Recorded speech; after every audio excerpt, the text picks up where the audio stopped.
Hello दोस्तों, नमस्कार। क्या हाल है? आइए जानते हैं आज की यूपी की 25 अति महत्वपूर्ण खबरों को सिर्फ 10 मिनट में, जो सीधे आपके काम की और आपके जानने लायक होने वाली है। तो चलिए बिना देर किए खबरों की इस जबरदस्त बुलेटिन में आगे बढ़ते हैं। लेकिन उससे पहले जो लोग इस चैनल को सब्सक्राइब नहीं किए वो जरूर करें और साथ में इस वीडियो को किस जिले, किस ब्लॉक से देख रहे हैं ये बताना ना भूले। चलिए दोस्तों, पहला अपडेट देखिए। इटावा फर्रुखाबाद मार्ग पर बख्तियारपुरा टोल प्लाजा पर टोल वसूली का नया नियम लागू कर दिया गया है, जहां बिना फास्टैग के गुजरने वाले वाहनों से दोगुना शुल्क वसूला जा रहा है। 4 फरवरी से लागू इस व्यवस्था के तहत यदि वाहन पर फास्टैग नहीं है या वो ठीक से विंडो स्क्रीन पर चिपका नहीं है तो निर्धारित टोल का 2 गुना भुगतान करना पड़ रहा है। फास्टैग को अनिवार्य बनाए जाने के बाद भी कई वाहन चालक इसे नहीं लगवा रहे थे, जिससे टोल प्लाजा पर जाम और विवाद की स्थिति बन रही थी। राष्ट्रीय राजमार्ग प्राधिकरण की डिजिटल टोल नीति के तहत ये कदम लिया गया है ताकि नकद लेन देन कम हो और वसूली की प्रक्रिया तेज व पारदर्शी बने। स्थानीय चालकों का कहना है कि अचानक सख्ती से उन्हें आर्थिक बोझ महसूस हो रहा है, लेकिन प्रशासन का तर्क है कि नियमों की जानकारी पहले ही जारी की जा चुकी थी। और वहीं उत्तर प्रदेश में रोजगार की तलाश कर रहे युवाओं के लिए एक जॉब कैंप का आयोजन किया गया, जहां कई निजी और सहयोगी संस्थानों ने भाग लिया। इस रोजगार शिविर में अकाउंट्स, क्लरिकल और तकनीकी पदों के लिए साक्षात्कार आयोजित किए गए और चयनित उम्मीदवारों को अधिकतम 32,000 रुपये तक मासिक वेतन की संभावना बताई गई। आयोजकों के अनुसार इस तरह के कैंप का उद्देश्य युवाओं को एक ही स्थान पर बहुक्षेत्रीय अवसर उपलब्ध कराना है ताकि उन्हें अलग अलग जगह भटकना न पड़े। उम्मीदवारों से शैक्षणिक प्रमाण पत्र और बायोडेटा के साथ उपस्थित होने को कहा गया था और प्राथमिक चयन स्थल पर ही किया गया। प्रशासन का मानना है कि ऐसे रोजगार मेले बेरोजगारी कम करने की दिशा में प्रभावी कदम साबित हो सकते हैं और स्थानीय स्तर पर आर्थिक गतिविधि को भी बढ़ावा देते हैं। चलिए अगली खबर आ रही है, देखिए। 1 मार्च से देश भर में कई महत्वपूर्ण नियमों में बदलाव लागू हो रहे हैं, जिनका सीधा असर आम लोगों की दैनिक जिंदगी पर पड़ेगा। इन परिवर्तनों में रेलवे टिकट बुकिंग व्यवस्था में सुधार, मोबाइल सिम से संबंधित सुरक्षा नियम, डिजिटल भुगतान प्रणाली में अतिरिक्त सुरक्षा उपाय और बैंकिंग नियमों में संशोधन शामिल हैं। डिजिटल लेनदेन को अधिक सुरक्षित बनाने के लिए उच्च राशि के यूनिफाइड पेमेंट इंटरफेस लेनदेन में अतिरिक्त प्रमाणीकरण की व्यवस्था लागू की जा सकती है। बैंक खातों में न्यूनतम शेष राशि से जुड़े नियमों में भी बदलाव की संभावना जताई गई है, जिससे ग्राहकों को अपने खाते की नियमित निगरानी करनी होगी। ईंधन दरों की मासिक समीक्षा के चलते परिवहन और घरेलू बजट पर भी प्रभाव पड़ सकता है, इसलिए लोगों को नए नियमों के प्रति सजग रहने की सलाह दी गई है। और इससे एक दिन पहले अभी आपको पता होगा, केंद्रीय सड़क परिवहन मंत्री नितिन गडकरी ने संकेत दिया है कि बार बार यातायात नियमों का उल्लंघन करने वालों का ड्राइविंग लाइसेंस निलंबित या रद्द किया जा सकता है। सरकार एक ग्रेड आधारित अंक प्रणाली लागू करने की तैयारी में है, जिसके तहत हर उल्लंघन पर अंक कटेंगे और निर्धारित सीमा पार होने पर लाइसेंस पर कार्रवाई होगी। तेज रफ्तार, नशे की हालत में वाहन चलाना और गलत दिशा में ड्राइविंग जैसे गंभीर उल्लंघनों को अधिक दंडनीय श्रेणी में रखा जाएगा। सड़क दुर्घटनाओं में लगातार बढ़ोतरी को देखते हुए ये सख्ती जरूरी बताई जा रही है ताकि लोग जिम्मेदारी के साथ वाहन चलाएं। इस प्रस्ताव का उद्देश्य सड़क सुरक्षा को मजबूत करना और ट्रैफिक नियमों के पालन को व्यवहार का स्थायी हिस्सा बनाना है। देखिए दोस्तों, एक तो उत्तर प्रदेश में होली के अवसर को देखते हुए इस बार शनिवार को सरकारी स्कूल और कार्यालय खुले रखे गए। सामान्य तौर पर शनिवार को अवकाश रहता है, लेकिन त्योहार के कारण आगामी दिनों में लगातार छुट्टियां पड़ने वाली थी, इसलिए यह निर्णय लिया गया। सरकार ने सुनिश्चित किया है कि कर्मचारियों का वेतन और पेंशन होली से पहले उनके खातों में पहुंच जाए, ताकि त्योहार की तैयारियों में कोई असुविधा न हो। 2 मार्च से 4 मार्च तक अवकाश घोषित किए जाने के कारण कार्य निष्पादन प्रभावित न हो, इसके लिए यह अतिरिक्त कार्य दिवस रखा गया। इस फैसले से प्रशासनिक कामकाज की निरंतरता बनी रहेगी और आम जनता को भी जरूरी सेवाएं समय पर मिल सकेंगी। चलिए दोस्तों, अगला अपडेट देखिए। BBC न्यूज हिंदी की एक विस्तृत रिपोर्ट में अंतर्राष्ट्रीय स्तर पर बदलते राजनीतिक हालात और उसके भारत पर पड़ने वाले असर का विश्लेषण किया गया है।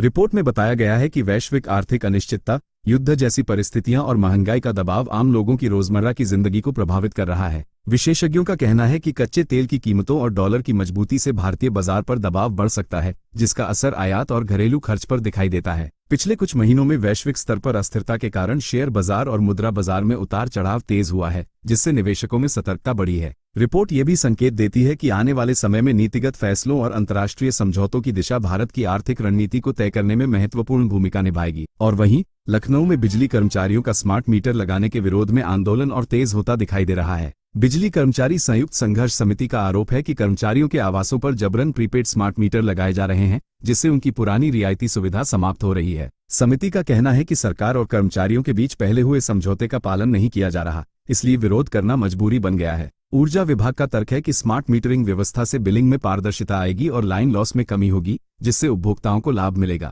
दोनों पक्षों के बीच टकराव की स्थिति बनी हुई है और यदि समाधान नहीं निकला तो आने वाले दिनों में आंदोलन और व्यापक हो सकता है। चलिए अगली खबर आ रही है, देखिए। कानपुर में चर्चित लैम्बोर्गिनी सुपरकार मामले में मुख्य न्यायिक मजिस्ट्रेट अदालत ने वाहन को जमानत पर रिहा करने का आदेश दिया है। लगभग 8 करोड़ 30 लाख रुपए कीमत वाली इस लग्जरी कार को कड़ी शर्तों के साथ छोड़ा जाएगा, जिसमें वाहन का उपयोग सीमित रखने और जांच में सहयोग की शर्त शामिल है। यह मामला उस समय सुर्खियों में आया था जब तेज रफ्तार सुपरकार से सड़क पर अफरा तफरी की स्थिति बन गई थी और पुलिस ने वाहन जब्त कर लिया था। अदालत ने स्पष्ट किया है कि जांच पूरी होने तक किसी भी प्रकार की लापरवाही या नियम उल्लंघन की स्थिति में जमानत निरस्त की जा सकती है। इस फैसले के बाद शहर में कानून और सड़क सुरक्षा को लेकर चर्चा तेज हो गई है और प्रशासन ने सख्त निगरानी का आश्वासन दिया है। और खबरों में आगे बढ़े इससे पहले उत्तर प्रदेश सरकार ने राज्य में 29 प्रमुख पेड़ प्रजातियों को काटने पर लगे प्रतिबंध को 2 वर्ष के लिए और बढ़ा दिया है। अब बिना वन विभाग की अनुमति आम, नीम, पीपल, बरगद, सागौन और अन्य महत्वपूर्ण वृक्षों की कटाई पर कानूनी कार्रवाई होगी। आदेश का उल्लंघन करने पर 6 महीने तक की कारावास और आर्थिक दंड का प्रावधान रखा गया है,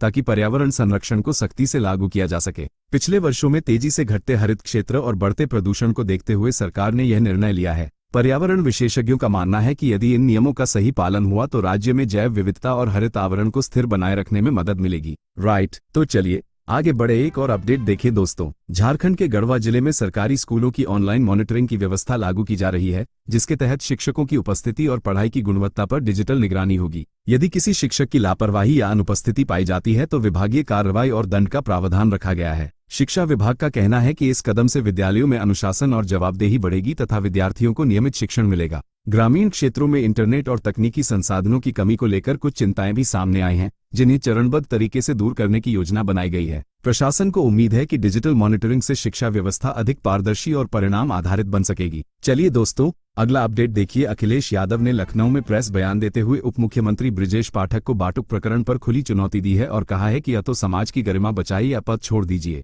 अखिलेश यादव ने आरोप लगाया कि इस पूरे मामले में सरकार संवेदनशीलता नहीं दिखा रही और दोषियों पर सख्त कार्रवाई में देरी हो रही है। उन्होंने कहा कि यह मुद्दा केवल एक व्यक्ति का नहीं, बल्कि सामाजिक सम्मान और न्याय व्यवस्था की विश्वसनीयता से जुड़ा हुआ है। पिछले कुछ दिनों से यह मामला प्रदेश की राजनीति में चर्चा का केंद्र बना हुआ है और विपक्ष लगातार सरकार को घेरने की कोशिश कर रहा है। उधर सरकार की ओर से कहा गया है कि जांच प्रक्रिया निष्पक्ष तरीके से चल रही है और किसी भी दोषी को बख्शा नहीं जाएगा। इस बयानबाजी के बाद राजनीतिक माहौल और गर्म हो गया है और आने वाले दिनों में इस मुद्दे पर सियासी टकराव और तेज हो सकता है। और वहीं नरेंद्र मोदी और बेंजामिन नेतन्याहू की बैठक के बाद इजरायल ने अगले 5 वर्षों में 50,000 भारतीयों को रोजगार देने का बड़ा प्रस्ताव रखा है। इस समझौते के तहत निर्माण, स्वास्थ्य सेवा और तकनीकी क्षेत्रों में भारतीय श्रमिकों और पेशेवरों को अवसर मिलेंगे। भारत और इजरायल के बीच पहले भी श्रम सहयोग समझौते हुए हैं, लेकिन इस बार संख्या और अवधि दोनों को बढ़ाया गया है। सरकारी सूत्रों के अनुसार चयन प्रक्रिया पारदर्शी होगी और प्रशिक्षण के बाद ही नियुक्ति दी जाएगी। इस पहल से विदेश में रोजगार के इच्छुक युवाओं को बड़ा अवसर मिलेगा और दोनों देशों के संबंध भी मजबूत होंगे। विशेषज्ञों का मानना है कि यह समझौता भारतीय कुशल श्रमिकों के लिए नई संभावनाएं खोल सकता है। चलिए अगली खबर आ रही है। देखिए, होली के त्योहार को लेकर उत्तर प्रदेश में हवाई किराए आसमान छू रहे हैं और ट्रेनों में लंबी प्रतीक्षा सूची देखी जा रही है। लखनऊ, वाराणसी और अन्य प्रमुख शहरों से दिल्ली तथा मुंबई के लिए विमान किराए में कई गुना वृद्धि दर्ज की गई है। रेलवे के अनुसार 70,000 से अधिक यात्री प्रतीक्षा सूची में हैं, जिससे त्योहार पर घर जाने वालों को कठिनाई हो रही है। हर वर्ष होली और दीपावली जैसे पर्वों पर यही स्थिति बनती है, लेकिन इस बार यात्रियों की संख्या और अधिक बताई जा रही है। यात्रा विशेषज्ञों का कहना है कि अग्रिम बुकिंग और वैकल्पिक मार्गों का चयन करने से कुछ राहत मिल सकती है। त्योहारी भीड़ को देखते हुए अतिरिक्त कोच और विशेष उड़ानों की मांग भी उठाई जा रही है। और इससे एक दिन पहले अभी आपको पता होगा, बलिया में एक कॉमन सर्विस सेंटर संचालक द्वारा बिजली बिल में लगभग 15,000 रुपए की धोखाधड़ी का मामला सामने आया है। आरोप है कि उपभोक्ताओं से बिल जमा कराने के नाम पर राशि ली गई, लेकिन फर्जी रसीद जारी कर दी गई और वास्तविक भुगतान विभाग में दर्ज नहीं हुआ। जब उपभोक्ताओं को बकाया का नोटिस मिला तब पूरे मामले का खुलासा हुआ और शिकायत दर्ज कराई गई।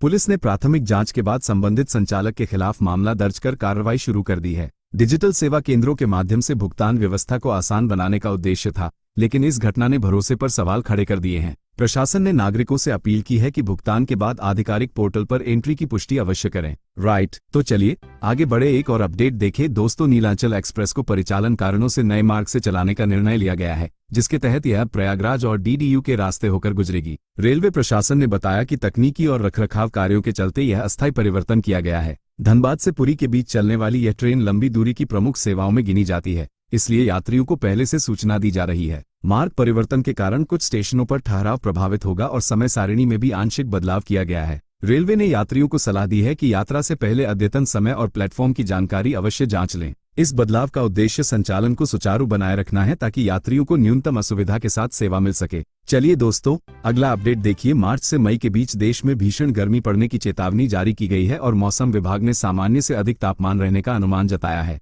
वैज्ञानिकों का कहना है कि इस बार हीट वेव की घटनाएं ज्यादा दिनों तक चल सकती हैं और कई राज्यों में तापमान रिकॉर्ड स्तर तक पहुंच सकता है। पिछले कुछ वर्षों में जलवायु परिवर्तन के कारण गर्मी की अवधि और तीव्रता दोनों में बढ़ोतरी देखी गई है, जिससे शहरी इलाकों में स्थिति और कठिन हो जाती है। विशेषज्ञों ने दोपहर के समय बाहर निकलने से बचने, पर्याप्त पानी पीने और बुजुर्गों तथा बच्चों का विशेष ध्यान रखने की सलाह दी है। कृषि क्षेत्र पर भी इसका असर पड़ सकता है, इसलिए किसानों को फसल प्रबंधन के लिए समय पर कदम उठाने की आवश्यकता बताई गई है। कुल मिलाकर आने वाले 3 महीने मौसम के लिहाज से चुनौतीपूर्ण रह सकते हैं और प्रशासन ने तैयारियां तेज कर दी हैं। और वहीं सुप्रीम कोर्ट ऑफ इंडिया ने ओबीसी क्रीमी लेयर से जुड़े एक महत्वपूर्ण मामले में स्पष्ट किया है कि शादीशुदा महिला की आय को अलग तरीके से नहीं जोड़ा जाएगा। अदालत ने कहा कि क्रीमी लेयर तय करते समय महिला के मायके की आय को आधार बनाया जाएगा, न कि ससुराल पक्ष की आय को। यह मामला तब उठा जब एक अभ्यर्थी की पात्रता आय सीमा के कारण विवाद में आ गई थी। न्यायालय ने माना कि विवाह के बाद महिला की सामाजिक और पारिवारिक स्थिति में बदलाव को आय निर्धारण का एकमात्र आधार नहीं बनाया जा सकता। इस निर्णय से ओबीसी वर्ग की कई महिला अभ्यर्थियों को राहत मिलने की संभावना है। विशेषज्ञों का मानना है कि यह फैसला आरक्षण व्यवस्था में समान अवसर सुनिश्चित करने की दिशा में अहम कदम है। चलिए अगली खबर आ रही है। देखिए, योगी आदित्यनाथ ने होली के त्योहार को देखते हुए पूरे उत्तर प्रदेश में विशेष सतर्कता के निर्देश जारी किए हैं। मुख्यमंत्री ने पुलिस और प्रशासन को शराब पीकर वाहन चलाने वालों पर कड़ी निगरानी रखने और सड़कों पर गश्त बढ़ाने को कहा है। त्योहारों के दौरान पहले भी सड़क दुर्घटनाओं और झगड़ों की घटनाएं सामने आती रही हैं, इसलिए इस बार पहले से तैयारी की जा रही है। जिलाधिकारियों और पुलिस अधीक्षकों को संवेदनशील क्षेत्रों में अतिरिक्त बल तैनात करने का आदेश दिया गया है। साथ ही शांति व्यवस्था बनाए रखने और सांप्रदायिक सौहार्द कायम रखने पर विशेष जोर दिया गया है। सरकार का उद्देश्य है कि लोग होली का उत्सव सुरक्षित और शांतिपूर्ण वातावरण में मना सकें। और इससे एक दिन पहले अभी आपको पता होगा, उत्तर प्रदेश में 76,000 आंगनबाड़ी केंद्रों के लिए अलग भवन सुनिश्चित करने के निर्देश जारी किए गए हैं। मुख्यमंत्री योगी आदित्यनाथ ने अधिकारियों को कहा है कि प्रत्येक आंगनबाड़ी केंद्र का अपना भवन हो ताकि बच्चों और महिलाओं को बेहतर सुविधाएं मिल सके। राज्य में लंबे समय से कई केंद्र किराए या अस्थायी भवनों में संचालित हो रहे थे, जिससे सेवाओं की गुणवत्ता प्रभावित होती थी।